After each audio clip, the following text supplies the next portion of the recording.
আসসালামু আলাইকুম ভিউয়ার্স, আশা করি সবাই ভালো আছেন, সুস্থ আছেন। ডেল অপটিপ্লেক্স 7020 ডেস্কটপের হার্ড ডিস্ক কেস থেকে হার্ড ডিস্ক রিমুভ করব এবং ইনসার্ট করব। সাথেই থাকুন। পাওয়ার কেবল এবং ডাটা কেবল খুলব, তারপর এরপর দুই পাশে প্রেস করব। লকে প্রেস করলে অনায়াসেই উঠে আসবে। তারপর আমরা এখানে শক্তি প্রয়োগ করা যাবে না, যদি অনায়াসেই না খোলে সেই ক্ষেত্রে স্ক্রুড্রাইভার দিয়ে হালকা করে প্রেস করব। যে অংশটা খুলবে না, এখানে লক আছে, লকটা এইভাবে প্রেস করব, খুলে যাবে। যদি শক্তি প্রয়োগ করা হয় সেই ক্ষেত্রে কেসটি ভেঙে যাবে। কেস ভেঙে গেলে বিপদ।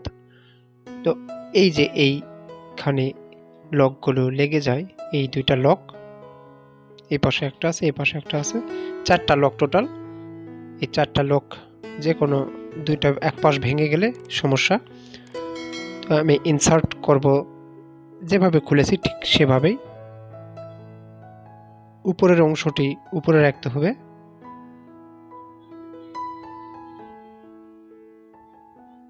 এক পাশ ভালোভাবে লাগিয়ে নিতে হবে। প্রথমে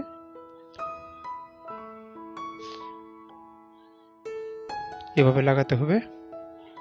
আমি ইনসার্ট করব ঠিক এইভাবে। নিচের অংশটি সামনের দিকে রাখব আর উপরের অংশটি পিছনের দিকে রাখব।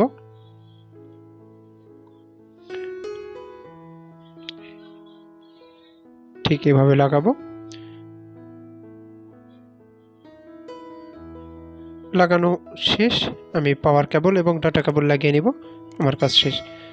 এভাবেই কেস থেকে হার্ড ডিস্ক খুলবেন। স্ক্রুড্রাইভার ব্যবহার করবেন, সেই ক্ষেত্রে কেস ভাঙার সম্ভাবনা থাকবে না। ভিডিওটি ভালো লাগলে অবশ্যই লাইক, কমেন্ট, শেয়ার করবেন আর সাবস্ক্রাইব করে সাথেই থাকবেন।